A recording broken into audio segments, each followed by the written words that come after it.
এক ভাই লিখেছেন, আমি বিবাহিত, আমার স্ত্রীর প্রতি আমার মনে অনেক সন্দেহ জাগে, কিন্তু আমার স্ত্রী অনেক ভালো মানুষ এবং সবাই তাকে ভালো মানুষ হিসেবেই জানে।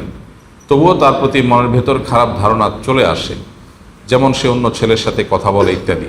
আরেকটা বিষয় হলো, আমার শ্বশুর বাড়ি থেকে আমার স্ত্রীকে আমাদের বাড়ি বা ঢাকায় আসতে দিতে চায় না, কিন্তু আমার কর্মস্থল ঢাকায়। আমার স্ত্রী আসতে চাইলেও শ্বশুর বাড়ির লোকজন আসতে দেয় না। এক্ষেত্রে করণীয় কি? ভাই, স্বামী স্ত্রী শুধু না, সহকর্মী, ব্যবসার পার্টনার, বিভিন্ন পর্যায়ে মানুষদের প্রতি একের প্রতি অন্যের বর্জন তৈরি করা, এটা শয়তানের অন্যতম একটা বড় কাজগুলোর একটি অন্যতম কাজের একটি, যে সে মানুষকে একে অন্যের বিরুদ্ধে নানানভাবে ওয়াসওয়াসা তৈরি করে অন্তরের ভিতরে। এই ওয়াসওয়াসার রোগে এখন ভরে গেছে। এমন অনেক মানুষ আছে, তিনি একজনকে দেখতে পারেন না। কেন দেখতে পারেন না তিনি নিজেও জানেন না। স্বামী স্ত্রীকে দেখতে পারে না, স্ত্রী স্বামীকে দেখতে পারে না, সহ্য করতে পারেন না। ঘরে ঘরে এখন এই ব্যাধি, ঘরে ঘরে। কত শত মানুষ যে আমাদের কাছে এই ব্যাধি নিয়ে আসেন, সেটা কোনো ইয়ত্তা নেই। স্ত্রী স্বামীর সাথে, স্বামী স্ত্রী পরস্পরের সাথে ঝগড়া করেন। কেন ঝগড়া করেন? এত ঠুনকো বিষয়, এটা নিয়ে ঝগড়া করার কথা না। শিক্ষিত, বুঝমান, সমঝদার মানুষ এরপরেও ঝগড়া করেন। ঝগড়ার পরে তারা দুজনে বুঝতে পারেন যে বিরাট ভুল হয়ে গেছে, এটা তো ঝগড়া করার বিষয় ছিল না, বাট হয়ে গেছে। কারণ হলো এখানে শয়তান কাজ করছে। শয়তানের অন্যতম কাজ হলো মানুষের মধ্যে বিভেদ তৈরি করা।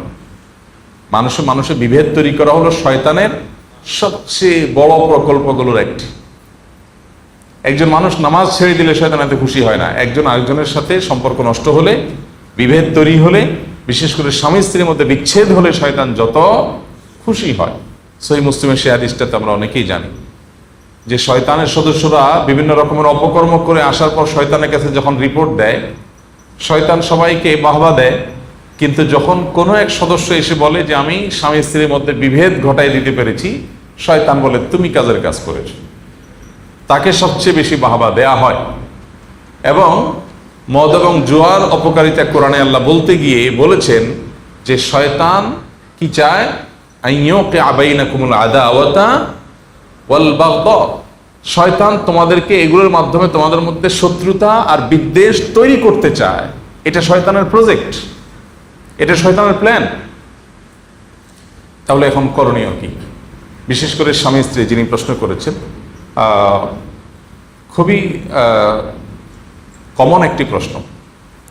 অনেক স্বামীরাই বলেন যে আমার স্ত্রীর প্রতি আমার সন্দেহ। অনেক স্ত্রীরা বলে যে আমার স্বামীর প্রতি আমার সন্দেহ হয়, আমার স্বামী বোধহয় কোনো মেয়ের সাথে অবৈধ বা হারাম সম্পর্ক আছে।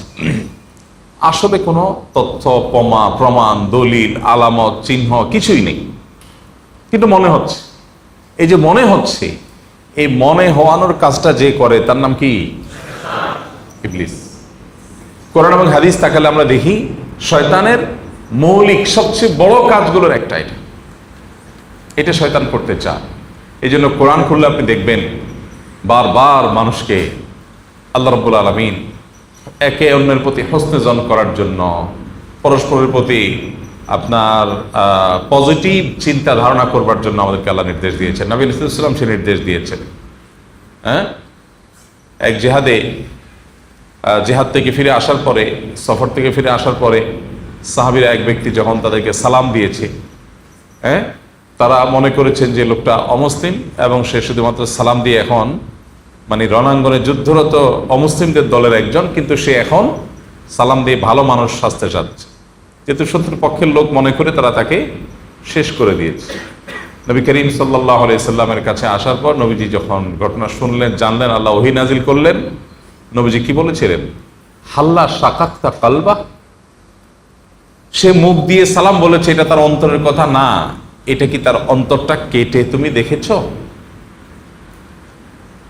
তার মানে তুমি তার প্রতি সুধারণা রাখা দরকার ছিল। তুমি যেটা দেখবে বাহ্যিকভাবে, ওমর রাদিয়াল্লাহু তাআলা আনহু বলেছেন, আমরা যেটা দেখবো সেটা বিশ্বাস করব। কারোর পেটে ঢোকার, কারোর কলবে ঢোকার শক্তি যেহেতু আমাদের নাই, এই জন্য কলবের বিষয়টা আমরা আল্লাহর উপরে সুপর্দ করতে হবে।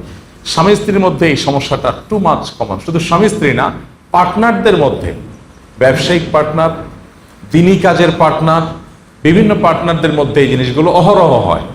এবং আমার কাছে হাতে নাতে বেশ কিছু কেস ধরা পড়েছে যে দুজন মিলে একটা কাজ করছে, দুজন কাঁধে কাঁধ মিলে কাজ করে, হঠাৎ একজনের কানে কানে কেউ যেন বলে, তার ভেতরে কেউ যেন বলে যে অমুকে আমাকে নিয়ে শয়তানি করার চেষ্টা করতেছে, ষড়যন্ত্র করার চেষ্টা করতেছে।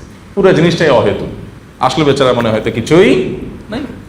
তো এই জন্য আল্লাহ তাআলা বলেছেন ইম্মায়ান জাগান্না, আয়াতটা কি, ইম্মায়ান জাগান্নাকা মিনাশ শাইতানি নাজগুন ফাস্তাইজ বিল্লাহি মিনাশ শাইতানির রাজিম।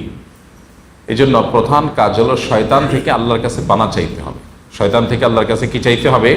পানা চাইতে হবে। এবং এইটা বিশেষ করে ওয়াসওয়াসার এই রোগের জন্য রুকিয়া খুবই ইফেক্টিভ। রুকিয়া খুবই ইফেক্টিভ। এবং ওয়াসওয়াসার রুকিয়া যদি করা যায়, সেলফ রুকিয়া করতে আমরা উৎসাহিত করব। রাকি দিয়ে রুকিয়া করার চাইতে নিজের রুকিয়া নিজে করা উত্তম। বাট আমরা এখন কোনো কাজে নিজে করতে চাই না, আমরা সব কাজ লোক দিয়ে করাইতে চাই। ফলে আমাদের জীবনটা হয়ে যাচ্ছে আয়েশি জীবন, অলস জীবন। এই জীবনটায় আমরা খুব বেশি মানুষ সুস্থ নই। এর অন্যতম কারণ হলো আমরা পরিশ্রম করতে চাই না, কষ্ট করতে চাই না। রুকিয়াটা নিজেরটা নিজে করাটাই হলো সুন্নাহ। নবী করিম সাল্লাল্লাহু আলাইহি সাল্লাম অন্য মানুষকে রুকিয়া দেওয়াটাকেও সাপোর্ট করেছেন। যেমন ওই যে এক অভিযান শেষে সাহাবীরা ফিরছেন অথবা অভিযানে যাচ্ছেন, তো পথে কোনো একটা গোত্রের প্রধানকে সাপে দংশন করেছে। এক সাহাবীকে ডাকা হলো যে তোমাদের মধ্যে কেউ রাখি আছে কিনা, চারভুককারী আছে কিনা। তিনি সূরা ফাতিহা পড়ে ফু দিয়েছেন, লোকটা ভালো হয়ে গেছে। তাহলে অন্যকে দিয়ে ফু দেওয়ানো এটাও হাদিস দ্বারা সুসাব্যস্ত আছে। বাট নবীজি সাল্লাল্লাহু আলাইহি সাল্লাম আমাদেরকে উৎসাহ দিয়েছেন নিজের রুকিয়া নিজে করার জন্য। এখন কথা হলো কিভাবে জানবো, কিভাবে রুকিয়া করব? কোরআন তেলাওয়াত বিশুদ্ধ করে জানেন কিনা, বাস এটুকু যোগ্যতা থাকলেই হলো। এরপরে ওয়াসওয়াসা হয়, আরেকজনের প্রতি মনে বাজে চিন্তা আসে, তাহলে আয়াতগুলো লিখে ফেলান কোন কোন আয়াতে ওয়াসওয়াসা রুকিয়া আছে, সে আয়াতগুলো তেলাওয়াত করেন। বাস রাকি আলাদা কোনো মন্ত্র জানে না যে রাকি পড়লে হবে, আপনি পড়লে হবে না, এটা ভুল ধারণা। মনে করি যে রাকি দিয়ে পড়াইলে বোধহয় কাজ বেশি হবে, না, এমন কোনো কথা নেই। নিয়ম মেনে কোরআনের আয়াত থেকে রুকিয়া আমরা যে কেউ করতে পারি। তো এইটার জন্য বিশেষ করে স্বামী স্ত্রীর মধ্যে বিভেদ তৈরি হলে রুকিয়া করা দরকার। এবং ওয়াসওয়াসা রুকিয়া ক্ষেত্রে খুব বেশি কার্যকর। আর আরেকটা প্রশ্ন করেছেন, স্বামীকে স্ত্রীকে তার বাবার বাড়ির লোকজন স্বামীর বাড়িতে আসতে দেয় না। তো এই বিষয়গুলো আসলে এই ধরনের সংক্ষিপ্ত প্রশ্ন উত্তরে ক্লিয়ার হয় না। আসলে ফ্যাক্টটা কি, কেন আসতে দেয় না, আপনার এখানে আসার পরিবেশ নাই, কোনো অসুবিধা আছে কি না। কোনো যৌক্তিক কারণ ছাড়া যদি মা বাবা তার সন্তানকে, মেয়েকে বাধা দেয় স্বামীর বাড়িতে যেতে, সে মা বাবা আল্লাহর কাছে অবশ্যই দায়ী থাকবে। কিন্তু রিয়েল ফ্যাক্ট কি, কেন বাধা দেয়, কোনো যৌক্তিক কারণ আছে কিনা সেটা তো আমরা জানি না। যদি অযৌক্তিক কোনো কারণে বা কোনো গ্রহণযোগ্য কোনো ওজোর ছাড়া বাধা দেয়, অবশ্যই তারা গুনাহগার। প্রপার চ্যানেলের নির্মিত ভিডিওগুলো যদি আপনাদের কাছে ভালো লাগে তাহলে চ্যানেলটা অবশ্যই সাবস্ক্রাইব করবেন এবং অন্য প্ল্যাটফর্ম থেকে দেখে থাকলে ফলো করে দিবেন। সবাইকে আন্তরিকভাবে ধন্যবাদ ভিডিওগুলো দেখার জন্য।